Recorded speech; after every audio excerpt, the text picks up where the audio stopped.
So, dito nga po mga kalingap mga ka-ed, si Beyonce may sakit, kaya dinalaw ni Kalingap Edu. So, yan po yung ating pag-uusapan po mamaya mga kalingap mga ka-ed.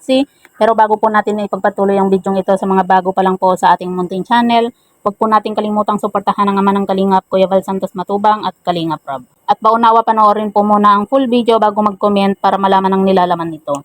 So, dito nga po mga kalingap mga ka-ed, nabalitaan nga po natin na itong si Beyonce ay nagkasakit nga daw po.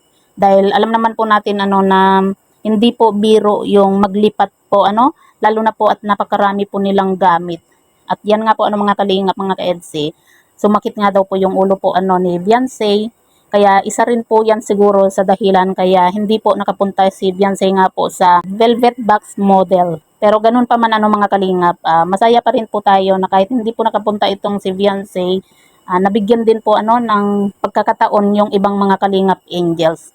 Kasi alam naman po natin na kahit na hindi po kasama si Beyonce nga po dun sa Velvet, sikat naman na po at maraming dumadating na blessing dito kay Beyonce at Carla. Kaya okay lang naman po yun na mabigyan naman po ng pagkakataon yung ibang kalingap angels.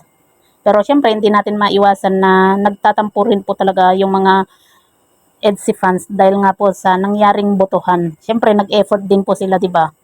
Kumbaga umaasa din po sila kasi nga po ang nangunguna po sa botohan ay itong si Beyonce at Carla.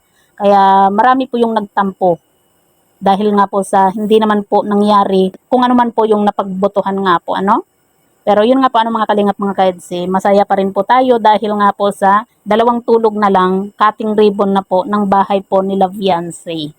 At nakita naman po natin yung bahay po nila Beyonce na talagang grabe, napakarami po nilang gamit. At meron pa pong binili nga po si Kalingap JJ ng panibagong upuan nga po at napakaganda po. Ganyan po kamahal po ng mga sponsor po itong si Beyonce. 'Di ba? Kaya okay lang naman po na hindi po nakasali itong si Beyonce sa velvet box model.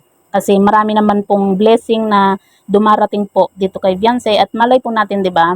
Mas meron pang magandang opportunity para dito kay Beyonce nga po. At ayan nga po mga kalingap, mga ka-EDC, ang dami nga pong kinilig. At syempre isa na rin po tayo doon sa kinikilig at sobrang natutuwa nga po. Dahil nga po nakita po natin yung mga display na picture nga po na nandun po si Kalingap Edu, yung silang dalawa ni Beyonce, di ba? Doon sa photoshoot.